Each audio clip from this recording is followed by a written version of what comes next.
Oke, selamat pagi sahabat Staimas semuanya dimanapun Anda berada. Sekarang ini kami kedatangan tamu dari Bawaslu. Nah, di samping saya ada Pak Mugi. Monggo Pak Mugi menyapa sahabat di Staimas dan juga di teman-teman di seluruh Wonogiri begitu. Baik, terima kasih Bu Rektor, Bu Ketua Staimas. Ini sebenarnya dadakan, tapi kalau nggak dadakan nggak anget ya, seperti tahu ya ta. Kalau nggak dadakan nggak anget. Memperkenalkan diri tadi sekalian ngobrol, kemudian disuruh langsung ke studio. Saya nama lengkap saya Slamet Mugiono, Bu. Okay. Biasa dipanggil Pak Mugi atau Mas Mugi.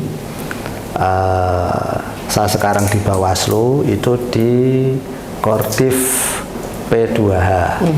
Kordif P2H itu pencegahan, partisipasi masyarakat dan humas. Okay. Itu.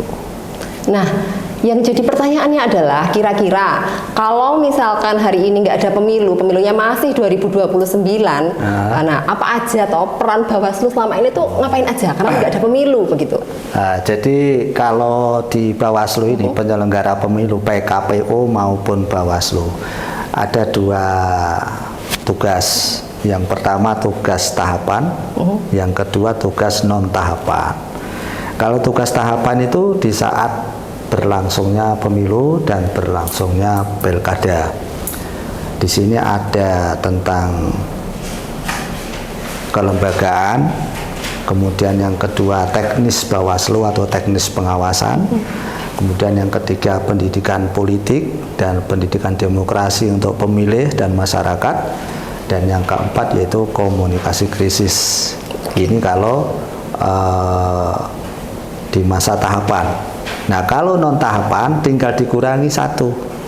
Dikurangi, yang dikurangi adalah teknis pengawasan. Jadi hari ini apa pertanyaan Ibu tadi?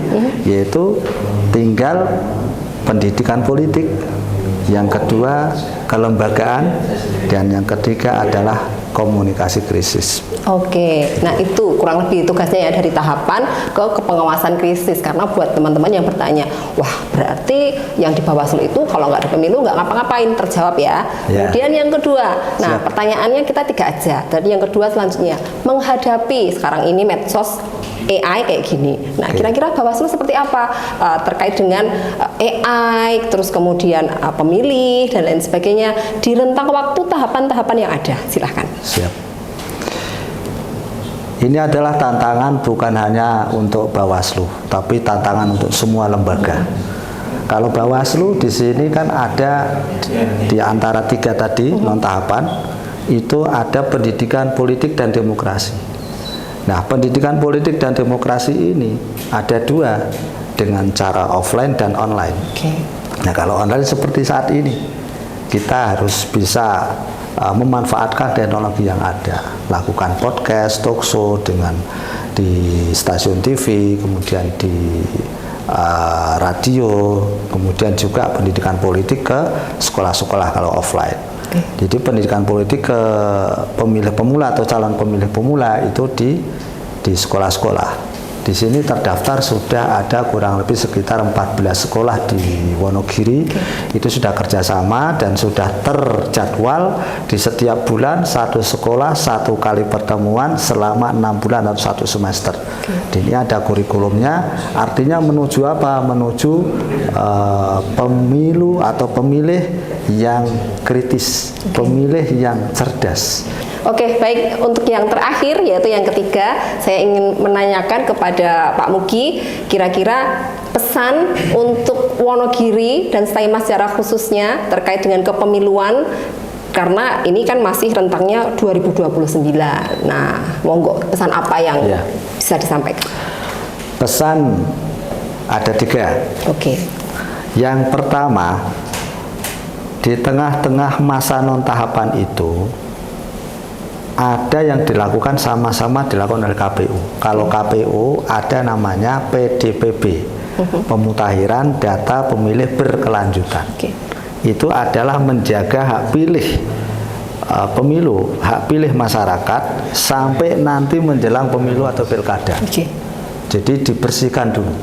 Misalkan yang sudah meninggal maka dihapus. Yang sudah masuk 17 tahun punya KTP dimasukkan. Yang pindah dari Wonogiri misalkan ke beda kabupaten ya dipindahkan. Kemudian ada yang tadinya non TNI Polri misalkan sekarang dulunya TNI Polri sekarang sudah PNS ya dikembalikan hak politiknya. Kemudian yang tadinya sipil menjadi TNI Polri maka dihapus. Oke. Pembersihan ini, ya yang pertama. ini namanya dibersihkan. Baik. Nah kita tugasnya pengawasan PDPB. Oke. Terus apa pesannya untuk masyarakat Wonogiri dan juga khususnya mahasiswa? Pesan di tahapan ini yaitu menjaga hak pilihnya sendiri, yaitu cek DPT online. Oke.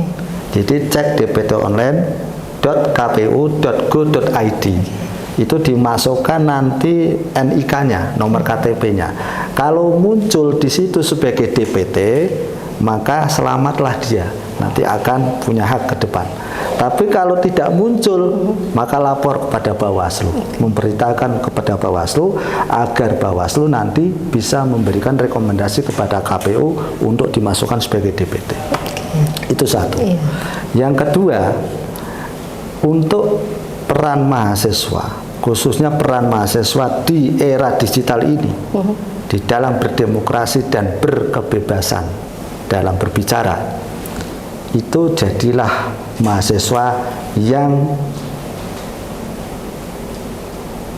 agent of change, menjadi agen perubahan. Sebab terjadinya antara rezim satu ke rezim berikutnya itu dirubah oleh gerakan mahasiswa. Nah, dulu ketika Orde Lama menuju Orde Baru didahului gerakan mahasiswa, Orde Baru ke reformasi didahului mahasiswa. Nah sekarang sudah ada bibit-bibitnya ini mahasiswa turun. Nah maka inilah jadilah agen perubahan mahasiswa itu. Perubahan untuk apa? Perubahan menuju demokrasi yang lebih bersih, lebih bermartabat dan lebih berkualitas. Jadi agen perubahan yang inovatif, kemudian juga yang kritis. Nah, kritis itu bukan radikal, bukan anarkis. Kritis itu dengan kecerdasan. Makanya saya sempat ngobrol dengan jenengan kemarin-kemarin, mahasiswa diajak diskusi saja tentang isu-isu terkini. Setelah ajak diskusi, ketemu kesimpulannya, maka jadilah rekomendasi kepada pengambil kebijakan. Dalam ini ada yudikatif, ada legislatif, ada eksekutif. Kita arahkan ke sana untuk menjadi rekomendasi dari peran mahasiswa STAIMAS khususnya untuk melakukan hasil dari diskusi itu. Itu cerdas. Jadi kritis tapi cerdas, bukan anarkis gitu.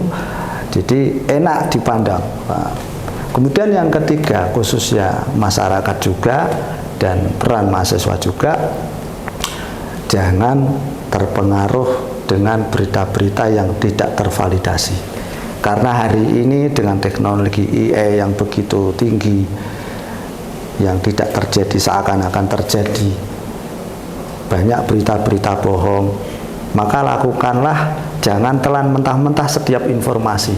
Tetapi harus bertabayun dulu, cek and recheck, kemudian kalau perlu, informasi kebohongan itu jangan berhenti di sini. Kalau bisa seorang mahasiswa ikut mengklarifikasi, ikut meluruskan, ikut berdakwah amar ma'ruf nahi munkar itu tadi. Nah, itu mungkin sehingga mahasiswa di sini bermanfaat. Pengabdian masyarakat bukan hanya lewat KKN atau PKL, tetapi lewat hal-hal seperti ini pun mengabdi untuk masyarakat, mengabdi untuk negara, sehingga menjadi agent of change. Agen perubahan. Baik. Nah, itu dia teman-teman semuanya, sahabat podcast STAIMAS Wonogiri dimanapun Anda berada, bincang-bincang singkat kita dengan Pak Mugi dari Bawaslu Wonogiri periode 2024-2029 ya. 2023-2028. Oke, baik, ternyata 2023-2028. Terima kasih teman-teman semuanya, sampaikan di podcast kita yang akan datang dengan bintang tamu lainnya. Terima kasih, salam pemilu.